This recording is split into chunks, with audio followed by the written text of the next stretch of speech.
Issa Ibrahim has been reborn. He has come into full bloom creatively while living under the most psychologically restrictive conditions. Issa is an artist, musician, writer, activist, and 20-year artist in residence at Creedmoor Psychiatric Center's Living Museum. Author of the memoir, The Hospital Always Wins, Issa has presented at Pratt Institute, CUNY Grad Center, and the New York State Psychological Association Annual Convention, and more. He hopes to continue the dialogue about preconceived and prejudicial ideas in society, stigma, the realities of the mental health system, and how openness can aid in respecting psychiatric sufferers and survivors who are our fathers, mothers, daughters, sons, friends, neighbors, and ourselves. Yes, yes. How's that for an intro? Tell me about it. How you working? Okay, are we okay? I'm okay. You all right? So, this on? Can you hear me? No? Do you want it? Yeah, I'm not sure. Okay, there it is. Yeah. All right, I got it. Okay, so I'm Geo Geller, a documentary filmmaker, among other deeds and misdeeds. And Issa here is... We're on time here, so you got to speed it up. Okay, right. So we have these conversations endlessly. Often I record them and film them. Some of them even wind up somewhere else. And so our conversation really today is unrehearsed. Issa will have a couple of songs, and I'll have a couple of thoughts, and then we'll have a couple of thoughts, and maybe you'll have some thoughts. And hopefully something will come of this. You're not singing, are you? No, never. I live in a room with a curious view. You'd never believe all the things that I see.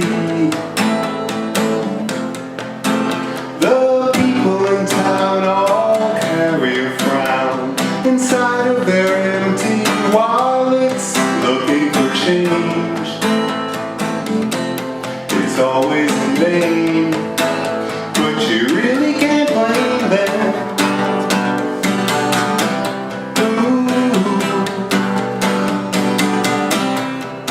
Inside the bubble city,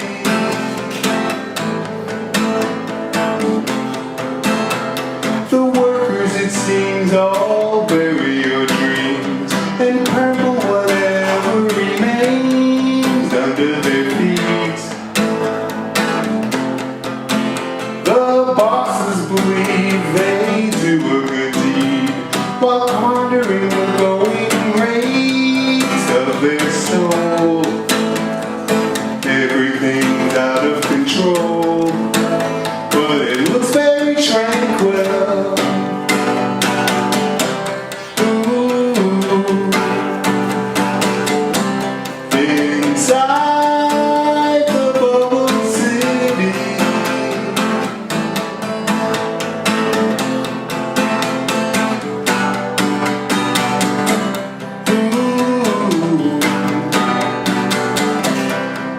inside the bubble city,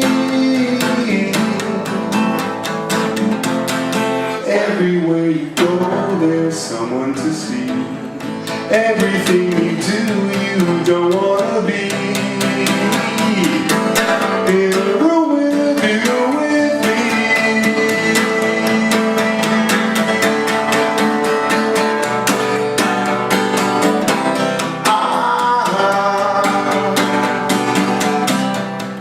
Inside the bubble city,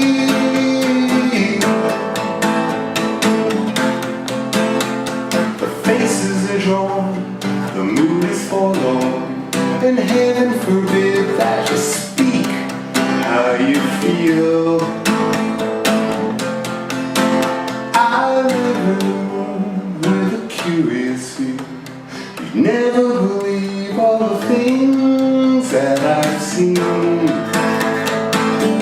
and have happened to me, and I'll probably die here. Ooh. Inside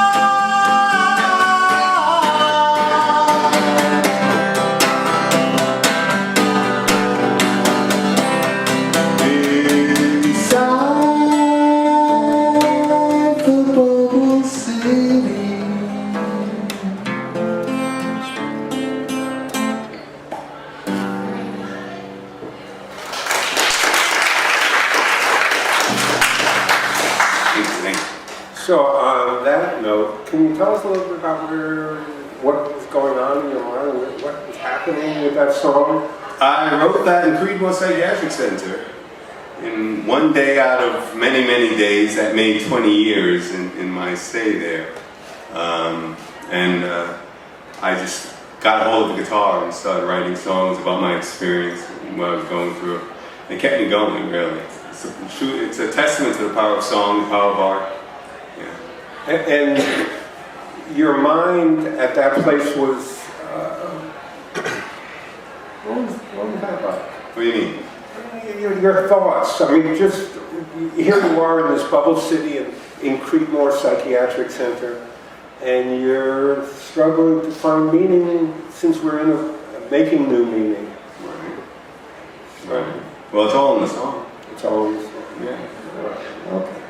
We have these conversations. Yeah, he meanders a lot. And we kind of like are brothers from other mothers, and sometimes we argue like cats and dogs, and we're not afraid of arguing, which is very interesting. Well, it happens normally and naturally because he's always an asshole. Right, see, there. And I have to agree with him that he is too. So we're really very close, and we can argue. Unlike a lot of people who can't argue, we can argue, get pissed off, and we can come up with whatever. We never know where it's going like this. And this shows in our documentaries and our films. I wind up in his films as Dr. Evil MD. Yeah. And don't ask me how I did that. Don't ask me how I got up here either. But This isn't a self-serving interview, Geo. Oh, right, I forgot. So anyway, moving on one of our documentaries. He's new to this. He's obviously new to this. You put a mic in his hand. And Yeah, you put it in my hand. Because you're having a senior moment. Right. I knew there was something going on. So talk to me a little bit about the nearest faraway place. That's the last song in the set, actually. Oh, damn it. Yeah. Oh, damn it. Okay, so talk to me anyway. You didn't expect this to be predictable, did you? Yeah, but I expected it to cut me off at the knee. No, but we're just beginning. Well, here's another song.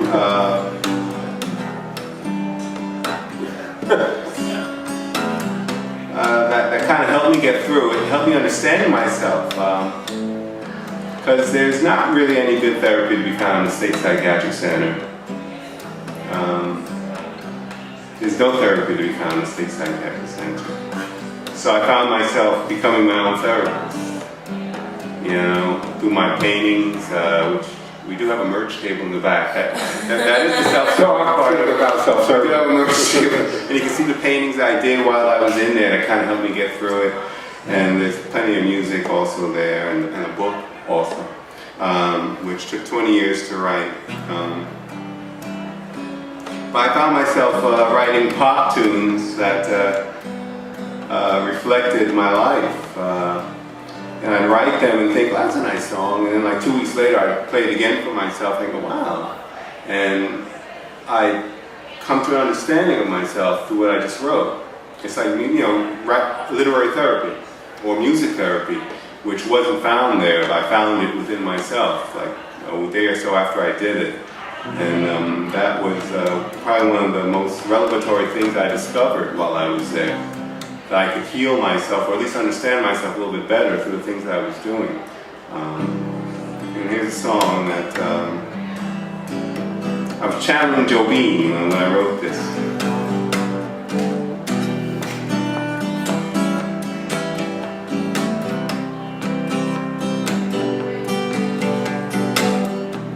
I never thought I'd fall this far, seeming twisting in the abyss.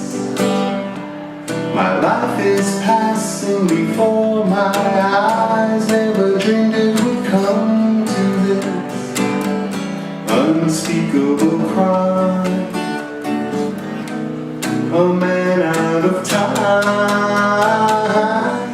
it's just an accidental life waiting to happen.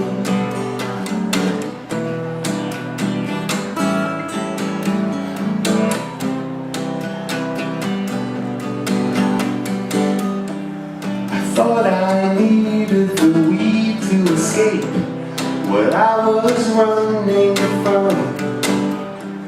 Now it's the grass that grows on the grave of the man I would not become.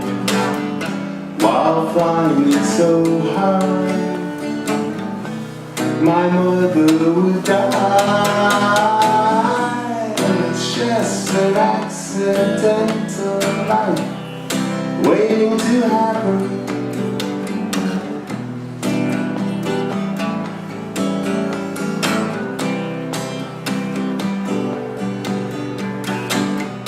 If mother had lived, would she ever forgive the sins of an accidental life?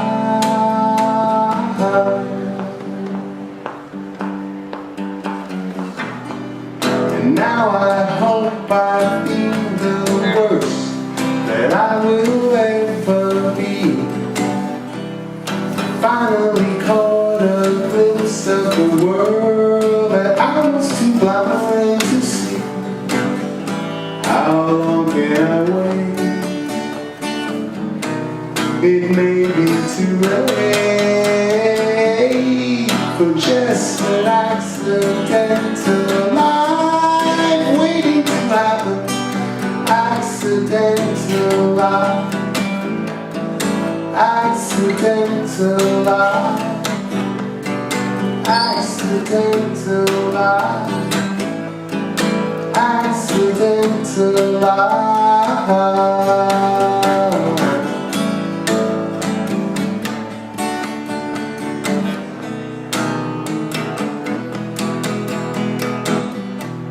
Just an accidental life.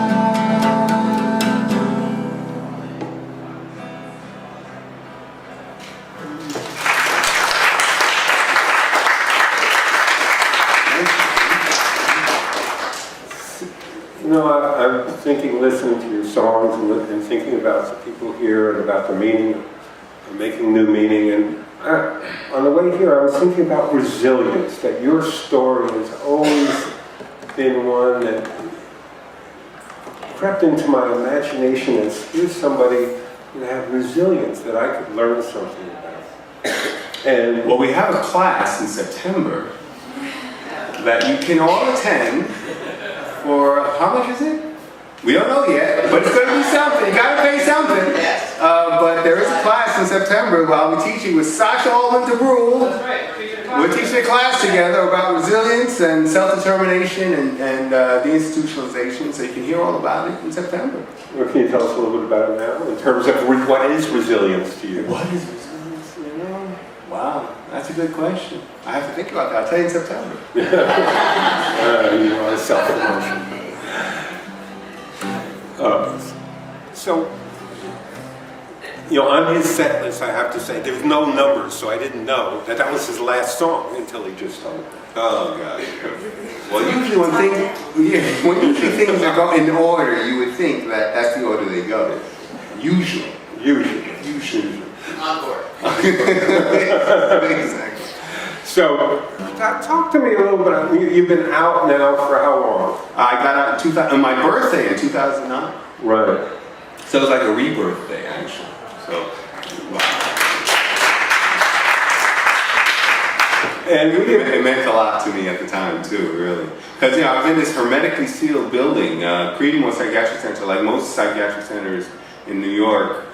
They've been renovated, so the windows aren't open because they were throwing a whole lot of shit out the windows and throwing themselves out the windows. So sometime in the 90s, when it became less of a hospital and more of a psych center, they closed all the windows and had all this recycled air going through it. So since I got there, I couldn't really breathe outside air. I couldn't breathe the rain. You know when it rains and you can smell it? I hadn't smelled that for the whole time I was there. So on my birthday, when I got up, my first day out, I had windows that open. It was in another building on the grounds. It was a halfway house. opened the windows, and they just cut the grass, and it was in June. My birthday's next week, by the way. So it was in June. They just cut the grass. It just rained. You can imagine that smell. And I hadn't smelled that for 20 years. So it was amazing. I started to cry. So just an amazing experience, amazing feeling. It was like freedom. Freedom. Yeah, I remember when he got out, and we had been talking for a number of years, and I gave him the keys to my apartment. And I said, well, now you have a place to come to. And it was about empathy. I mean, here was a friend of mine who I've grown to love, and he was in freedom. What is freedom to us? We take it for granted. We take it for granted. Until you're in a really fucked up situation, you have no idea how free you really are.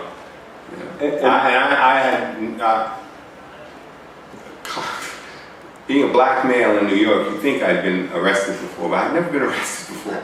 Or in any kind of locked up situation before. I was a good kid who went to school, had a job, you know. And so to end up for 20 years in a mental hospital, it's like to have that ripped away from you, to be ripped away from society, ripped away from the things that you take for granted. And it was startling.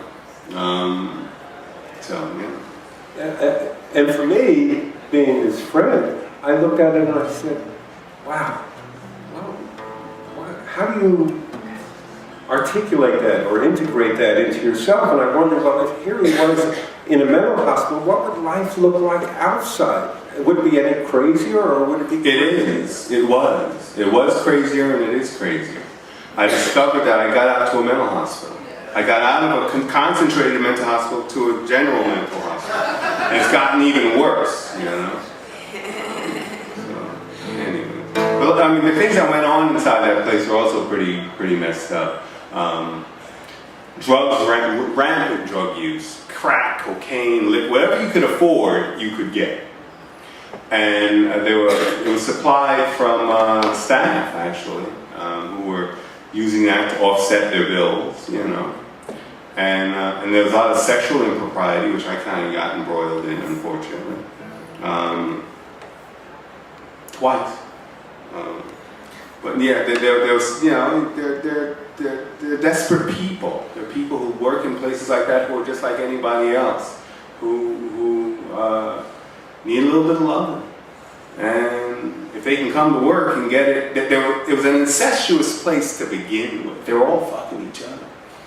But if you're a patient, you have your wits about you, and if you can keep a secret, you get down with it too. And I wasn't the only one, but unfortunately I got caught. And that was not so good. I wrote a song about it too. It's really? It's on the list. Wouldn't you know? I know this. How come I never read these things? Yeah, I've never heard this song. Oh, you're not going to hear it with them.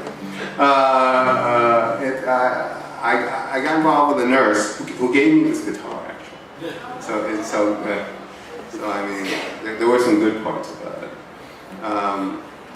Anyways, I kind of knew after a while, even though I didn't want to admit it, that I was being used. But when you're embroiled in something like that, even in regular relationships, someone's being used, you know, in a weird way. So. Anyways, I wrote about her. It goes like this.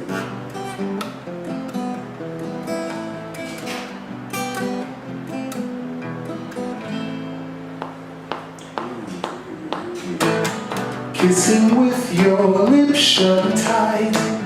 Something here is not quite right, but I never had a clue that I had become your substitute. Holding hands with fingers crossed, never knowing all was lost, but now it's beyond doubt. And I'm looking for a safe way out.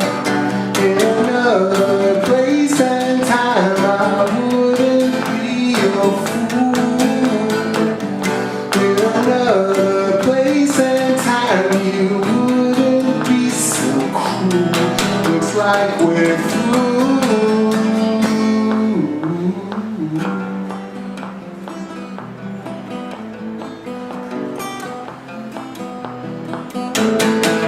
I had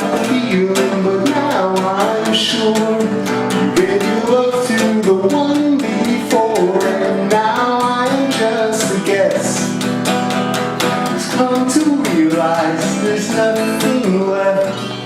And so I have to console myself while you're pining for someone else, 'cause you couldn't face the truth. You can't see that I'm your substitute. In another place and time, I wouldn't be your fool. In another place and time, you wouldn't be so cruel. Looks like we're through. Yeah.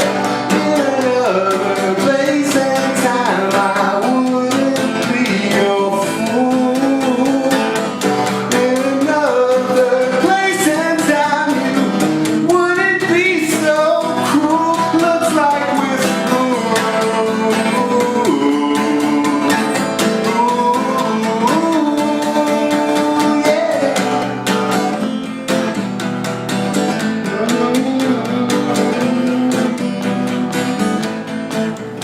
It's like I'm a substitute. Looks like I'm your substitute.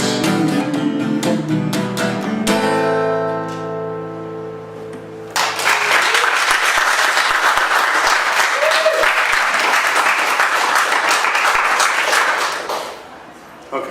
All right, yeah, well, we're wrapping it up. We got the indication from the back that they were doing like this. So you make it quick, Geo. Make it quick. So a lot of what he says in that song is part of a film that we've been doing that I shot called Return to Eden, which has all these characters that he's experienced in the mental hospital that he's talking about in this painting. You actually get the feeling of it. It's called Return to Eden. This prequel is on the website of the documentary I've been doing called thestateofempathy.com. I'll give you cards if you like. But the interesting element here is that Issa and I have had conversations about the relationship between the people who work in the institutions and the people who are there looking for help or just there. Yeah, stuck there. Always looking, I mean, by virtue of being there and not going apeshit every day, they're looking for help. I mean, it could be a real madhouse, but you'd be surprised. The one thing I was amazed about when I was there all that time is that no one was going apeshit. Everyone was just always going through the protocol, getting up every morning, going to the day room, watching TV, going to group, waiting for help, and the help never came. The help didn't come from me. But it did come from you. I saw you. Well, it came from me, but it didn't come for me. Right. So in that reference, it's the people who are there together, who empathize with each other, who are really doing more to calm each other and to create an environment. Is what I've noticed in our conversations. Yeah. So you have another song, don't you? I do have another song. Tell us about it. I'll tell you about it. I'll even sing. Oh, really? Nice. This song, I wrote this in 1997, right at the onset of a very serious decompensation. I got caught with one of the staff members and they got dismissed. And I was put under the microscope and I wrote the song as a balm to myself. Did you ever wonder if you were trapped in a concrete jungle without a map, waiting for your chance? You can escape to the nearest faraway place. It may seem like something that's hard to do, run away to heaven, just me and you. Were you free to do so? You'd love the taste of the nearest faraway place. We'll go there low, others will stay behind. They've lost their minds, but we're just getting started. There will be no broken-hearted people walking around with their heads undone, bringing tears and frowns home to everyone. There will be no shame and no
hold on a second. So, before you leave, tell us what's next for you. I'm playing something to eat. I thought you were working on a play. Come back here. Actually, we're off. Oh, we are? We're left. Oh, okay, so he's working on a play. That's where he's going right now to play. And this is our playground, and welcome to our playground, and come back and visit us somewhere in a near or far away place. Thank you.